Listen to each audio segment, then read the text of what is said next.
Bobby Chemmanur international jeweller. കടയടച്ചുകൊണ്ടുള്ള hotel വ്യാപാരികളുടെ പ്രതിഷേധം ഒറ്റപ്പാലത്ത് പൂർണ്ണം.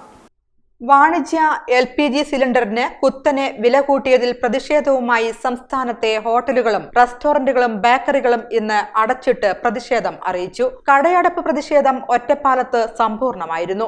ഓൺലൈൻ ഭക്ഷണ വിതരണം അടക്കം നിർത്തിവെച്ച് കൊണ്ടായിരുന്നു പ്രതിഷേധം. Hotel and restaurants association, Kerala Vyapari Vyavasaya Samithi, Vyapari Vyavasayi Ekopana Samithi, all Kerala caterers association, hostel owners federation തുടങ്ങിയ പ്രമുഖ സംഘടനകൾ സമരത്തിൽ പങ്കാളികളായി. 19 കിലോ സിലിണ്ടറിന് ഒറ്റയടിക്ക് 993 രൂപ കൂടിയതിനാലാണ് പ്രതിഷേധം. ഇതോടെ ഹോട്ടൽ മേഖലയ്ക്ക് കടുത്ത ആഘാതം സൃഷ്ടിച്ച് സംസ്ഥാനത്ത് വാണിജ്യ സിലിണ്ടർ വില 3000 കടന്നു. LPG നിയന്ത്രണം കാരണം സംസ്ഥാനത്ത് അങ്ങോളം ഇങ്ങോളം അടച്ചുപൂട്ടിയ ഹോട്ടലുകൾ പതുക്കെ സാധാരണ നിലയിലേക്ക് വരുന്നതിനിടെയാണ് അടുത്ത ആഘാതം. നേരത്തെ സിലിണ്ടറിന് 100ഉം 150ഉം രൂപയൊക്കെയാണ് കൂട്ടാറെങ്കിൽ ഇക്കുറി ഒറ്റയടിക്ക് 993 രൂപയാണ് പൊതുമേഖല എണ്ണ കമ്പനികൾ കൂട്ടിയത്. ഹോട്ടൽ, റെസ്റ്റോറന്റുകൾ, ചെറുകിട ഹോട്ടലുകൾ, തട്ടുകടകൾ തുടങ്ങിയവയൊക്കെ വർധന സാരമായി ബാധിക്കും. പ്രവർത്തന ചിലവ് കൂടുമെന്നതിനാൽ ഭക്ഷണ വിഭവങ്ങളുടെ വില കൂട്ടാൻ ഹോട്ടലുകാർ നിർബന്ധിതരായേക്കും. വില കൂട്ടിയാൽ ഉപഭോക്താക്കൾക്കും അത്